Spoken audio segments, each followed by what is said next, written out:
నేను నా సోదరుడు ప్రతిరోజు సమాజంలో ఉండేటువంటి దుష్ప్రభావాలన్నిటి దుర్నడతలన్నీ కేసుల రూపంలో మా దగ్గరికి వస్తాయి. ఒక్కొక్కసారి చూస్తుంటే చాలా బాధ కలుగుతూ ఉంటుంది. ఆస్తి కోసం, పంపకాల కోసం అన్నని తమ్ముడు చంపిన కేసు, వృద్ధులైనటువంటి తల్లిదండ్రుల్ని నడివీధిలో విడిచిపెట్టిన పిల్లల కేసు, ముక్కుపచ్చలారని ఆడపిల్లల్ని నిర్దాక్షిణ్యంగా ఇల్లీగల్ ట్రాఫికింగ్ అంటారు, అక్రమ రవాణా చేసే కిరాతకులు ఉన్న కేసు చూస్తుంటే మన మానవీయత ఏమైపోయింది? మన సంఘం ఎక్కడికి వెళుతోంది? అసలు దీనికి మూలం ఏమిటి? ఎందుకు ఇలా సంఘం తయారవుతుంది? హ్యూమన్ టచ్ లేని హ్యూమన్స్ ఎందుకున్నారు? ఇందాకన్నారు మన శివారెడ్డి గారు, సమాజం సవాలుతో నిండిపోయినది, మనకి మనుషులు కావాలి, ఆ మనుషుల్ని పుట్టించడానికి కవిత్వం కావాలి అని అన్నారు శివారెడ్డి గారు. ఇప్పుడు ప్రస్తుత కాలంలో కావాల్సింది మానవీయత, హ్యూమన్ టచ్, హ్యుమానిటేరియనిజం.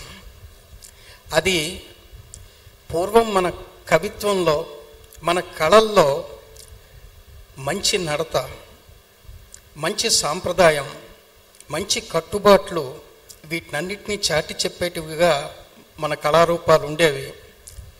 రాను రాను మన కళల్ని మనం విస్మరించడంతో మన సమాజం కొంతవరకు ఇటువంటి దుష్ఫలితాన్ని చూడడానికి మనం మన కళల్ని విస్మరించడం కూడా ఒక భాగం అని మనం అనుకోవాలి. ఇక్కడ మీ అందరికీ ఒక్క మాట చెప్పదలుచుకున్నాను. మహాకవి శ్రీశ్రీ అంటాడు దేశ చరిత్రలు అనేటువంటి గేయంలో, ఏ దేశం ఏ కాలంలో సాధించినదే శిల్పం, ఏ శాస్త్రం, ఏ సాహిత్యం, ఏ గాంధర్వం అని ప్రశ్నిస్తాడు. ఏ వెలుగులకి ప్రస్థానం? మహాకవి ఉద్దేశంలో ఏ దేశమైనా ఒక నిర్దిష్టమైనటువంటి కాలంలో, అంటే ఒక గివెన్ పీరియడ్లో సాధించినది, ఏ ఔన్నత్యం సాధించినది అని చెప్పుకోవడానికి కొలమానంగా, అంటే మెజరింగ్ యార్డ్గా తీసుకుంటే, యార్డ్ స్టిక్గా తీసుకుంటే, ఆ దేశం కానీ ఆ జాతి కానీ సాధించినటువంటి ఎకనామిక్ ప్రోగ్రెస్, అంటే ఒక రకమైనటువంటి ఆర్థిక ఔన్నత్యమో, లేకపోతే టెక్నాలజికల్ ప్రోగ్రెస్, అంటే శాస్త్ర సాంకేతిక రంగాల్లో సాధించినటువంటి కృషి, గొప్పదనం మాత్రమే బేరీజ్ వేయడానికి పనికిరావు. అందుకనే అక్కడ వాడాడు అతను, ఏ సాహిత్యం, ఏ గాంధర్వం. సాహిత్యాన్ని కూడా, అంటే కళల్లో ఎంత ఔన్నత్యాన్ని సాధించింది అదే కాలంలో అని, అది సాధించిన ప్రగతి ఏమీ లేకపోతే ఆ దేశం కానీ ఆ జాతి కానీ ఎంత గొప్ప సాంకేతిక విలువల్ని సాధించినా, ఎంత ఆర్థిక విలువల్ని, అంటే గొప్ప ఎకనామిక్ ప్రోగ్రెస్ సాధించినా అది సంపూర్ణమైన జాతి కానేరదు. ఆ జాతి వాసన లేని ప్రసూనంగా మిగిలిపోతుంది. అందుకోసం ప్రతి జాతి, ప్రతి దేశం తన ఆర్థిక ప్రగతితో పాటు తన కళలకి కూడా విలువనిచ్చి పెంపొందించుకోవడానికి ప్రతి వ్యక్తి కృషి చేయవలసి ఉంటుంది. అలా చెయ్యకపోతే, అలా విస్మరిస్తే వచ్చే దుష్ప్రభావాలన్నీ నేను ఇందాక చెప్పినట్టు విపరీతమైనటువంటి దుర్నీతితో నిండినటువంటి సమాజం కేసుల రూపంలో వస్తూ ఉంటుందన్నమాట. ఇది మన బాధ్యత.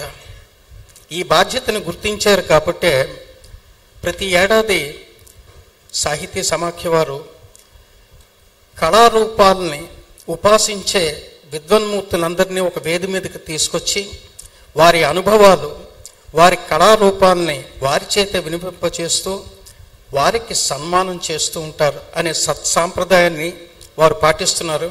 అందుకు ఈ కార్యక్రమ నిర్వాహకులందరికీ కూడా నేను చాలా అభినందిస్తున్నాను. ఈరోజు నిజంగా త్రివేణి సంగమం లాంటిది. సాహిత్యంలో ఒక రూపమైనటువంటి అవధానం, వచన కవిత్వం, అలాగే సినీ కవిత్వం, ఈ మూడు కవిత్వాలు త్రివేణి సంగమంలో సంగమించి ఈరోజు మనకి ఇంతసేపు కూడా ఎంతో ఆనందాన్ని కలిగించే, ఆలోచనల్ని కూడా కల్పించే. అందుచేత మనందరం కూడా ఈరోజు ఉగాదిని చాలా అర్థవంతంగా మనం గడిపామనిపిస్తుంది. క్రోధి నామ సంవత్సరం ఆనందాబుద్ధిలో మనకి ముంచెత్తింపజేయడానికి ఈ నిర్వాహకులు చేసినటువంటి కృషి చాలా గణనీయమైనటువంటిది. కళల్ని ఉపాసించాలంటే వారు ఎంత కష్టపడి జీవితంలో పైకొచ్చారో కూడా మనందరికీ తెలుస్తూ ఉంటుంది. ఒక్కొక్క కళామూర్తి ఇక్కడ ఉన్నవాళ్ళెవరు చాలా అద్భుతమైనటువంటి మేధస్సు, అనితర సాధ్యమైనటువంటి కృషిని చేసి ఈ స్థితికి వచ్చినట్టుగా వారి మాటల్లో, వారి కవిత్వంలో మనకి ఎంతో తెలుస్తుంది. ఇది మనం అనుసరించవలసింది, ఇది మనం వారి నుంచి నేర్చుకోవాల్సింది. ముఖ్యంగా యువత నేర్చుకోవాల్సిన విషయం. మనం వాళ్ళ కళాకారులు కావాలంటే, వారిలా కవిత్వం చెప్పాలంటే, లేదా వారిలో సినిమా గీతం రాయాలంటే మనం ఎంత కృషి చేయాలి. శ్రీశ్రీ వంటి వాడే చెప్తాడు, చిరదీక్ష శిక్ష తపస్సమీక్ష చేసుకున్నాడు, నీ కోసం బ్రతుకే తపమై చేశాను అన్నట్టుగా చెప్తాడు. చెప్పిన తర్వాత ఆయనకి కవిత్వ రూపంలో శారదాదేవి సాక్షాత్కరిస్తే అక్కడి నుంచి వెనక్కి చూడకుండా ఎంతో తను చెప్పింది, అరిస్తే పద్యం అరిస్తే పద్యం స్మరిస్తే వాద్యం అన్నట్టుగా ఆయన ఏది చెప్తే అది కవిత్వం అయింది. కుక్క పిల్ల మీద, అక్కబుర్ల మీద, సబ్బుబిళ్ళ మీద కూడా కవిత్వం చెప్పగలిగే అధీసమానుడు అయ్యాడు అతను. ఇది కళ అనేటువంటిది దైవదత్వం అయినా కూడా దాన్ని పెంపొందించుకోవడానికి అతడు కృషి ఎంత చేశాడు అన్న దాని మీదే ఆయన గొప్పతనం మనందరికీ తెలుస్తుంది.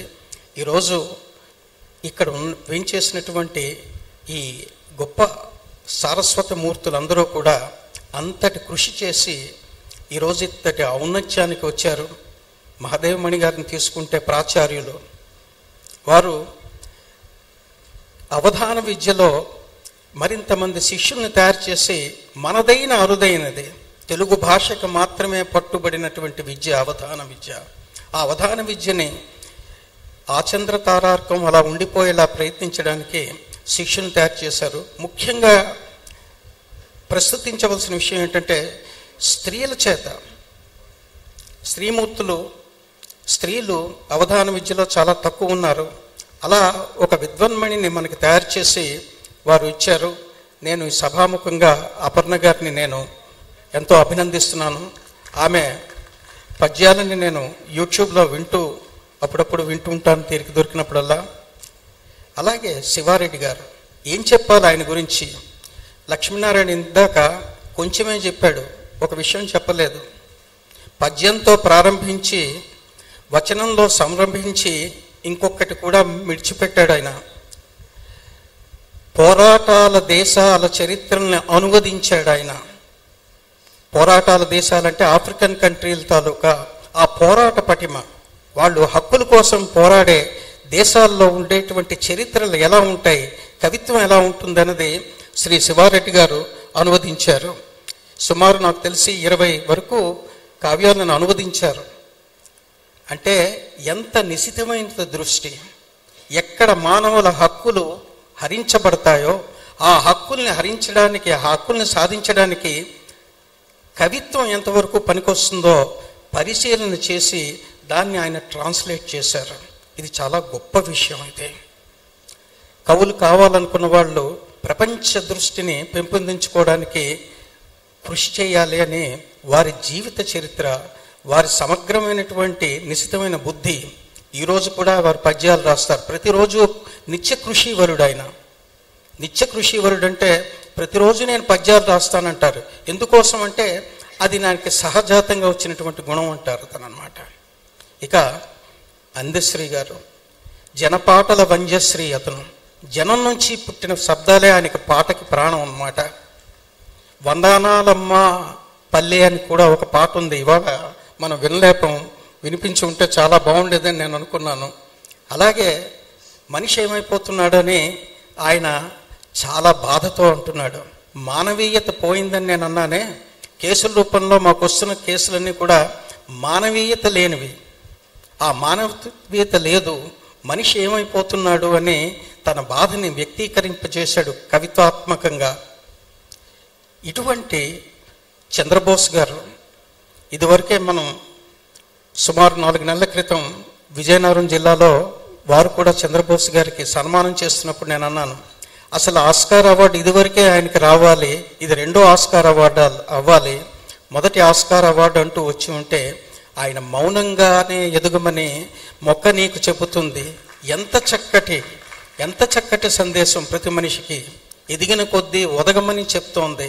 ఎంత సంస్కారం ఉండాలి, ఎంత వినయం ఉండాలి అని అప్పట్లోనే ఆయన చెప్పారు. నన్ను జడ్జి చేయమంటే నేను అసలు ఆ పాటికే మొట్టమొదటి ఆస్కార్ అవార్డు ఇచ్చి మొన్న పుట్టింది రెండవ ఆస్కార్ అవార్డు అయ్యి ఉండవలసింది.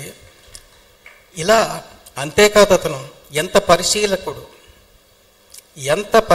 అంటే ఆ సభలో ఆయనే చెప్పుకున్నాడు, మీకు ఇంతటి సామాన్య భాషలో అసామాన్యంగా ఎలా రాస్తారంటే ఆయన చాలా వినయంగా చెప్పారు, మా అమ్మగారు పెద్దగా చదువుకోలేదు, నాలో ఉప్పొంగే కవిత్వాన్ని ఆమె అర్థం చేసుకోగలదో లేదో అని సామాన్య భాషలో ఆమెకు అర్థమయ్యేటట్టుగా ఒక గేయధారలా నేను చెబుతుంటే మా అమ్మ విని ఆనందించేది. అప్పటి నుంచి నాకు పట్టుబడింది. ఆమె కరెక్ట్ చంద్రబోస్ గారు. అంతటి ముందు తల్లిని ఆయన రంజింపజేశాడు. అందుకనే ఆ తల్లి దీవంతో ఆస్కార్ అవార్డు అంత ఎత్తుకెదిగాడు ఆయన. మనందరం కూడా ఆయనకి మరొకసారి కరతాళ ధ్వడంతో మన అభినందనలు తెలియజేయాలి. అంతేకాదు, తెలుగు భాష మీద అత్యంతమైనటువంటి ప్రీతి కలిగినటువంటి వ్యక్తి అతను. అచ్చుల్లా అందంగా, హల్లుల్లా అల్లరిగా కలిసి ఉండే వర్ణాలం అంటాడు అతను అనమాట. అచ్చులు అల్లులు అంటే భాషకి ప్రతీకలుగా తీసుకొని చెప్తాడు. భాషే బలహీనమైతే బంధం కాదా పలచన అంటాడు. భాష నీవు నేర్చుకోకపోతే, మమ్మీ డాడీ భాషల్లో మన పిల్లల్ని పెంచితే రేపు ఉదయం అమ్మమ్మ తాతయ్య మామయ్య అనే సంస్కృతి నుంచి దూరం అయితే రేపు ఉదయం వాళ్ళు మనతో మాట్లాడలేదనో మనని ప్రేమించలేదనో అనుకోవడం మన మూఢత్వం అవుతుంది. అందుకనే భాషే బలహీనమైతే భాషే పలచనైతే బంధం కాదా బలహీనం అంటాడు అతనమాట. భాషకు విలువ ఇవ్వాలని చెప్పి కూడా ఆయన ఒక ప్రబోధాత్మకంగా ఒక గీతం ఆయనే పాడారు. యూట్యూబ్లో ఎప్పుడో మనం చూశాను అనమాట. ఇంతటి సాహితీమూర్తులు వీరందరూ కూడా అత్యంత శిఖరాయమాన స్థితిలో ఉన్నవాళ్ళు. మనందరినీ ఒక వేదిక మీద వాళ్ళని రావడం, మనందరం వారిని ఇలా సన్మానించుకోవడం, వారి నోట వెంటే వారి గీతాలు, వారి ఆలోచనలు, వారి తాలూకా అనుభవాల్ని, అంటే అనుభవాలు కొద్దిగా అయినా అనుభవాల్ని కూడా మనం అందరం కూడా చూసి విని ఆనందించడం జరిగింది.